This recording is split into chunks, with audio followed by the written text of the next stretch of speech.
what to do with your orchid when it's done blooming.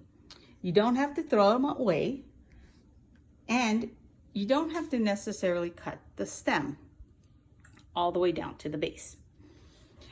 As you can see, these are nodes or nodules.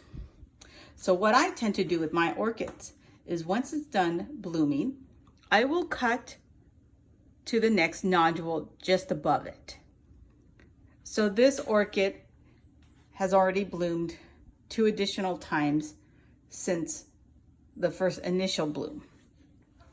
Once this blooms again and the flowers die, I'll cut it over here, and then so on and so on. Now sometimes you might not get the orchid to bloom. Sometimes, like this guy here, you'll get a new orchid. So I cut it, and a few weeks later, a new orchid started to grow. And I'm gonna let this orchid stay on here for a little bit more time once it starts growing its roots. And then once it grows its roots, I'll plant it in its own container. So this orchid here, I had trimmed it. Initially, I trimmed it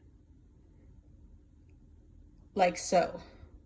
However, I noticed that that wasn't a good spot to trim it because you have this nodule had already grown another branch of flowers.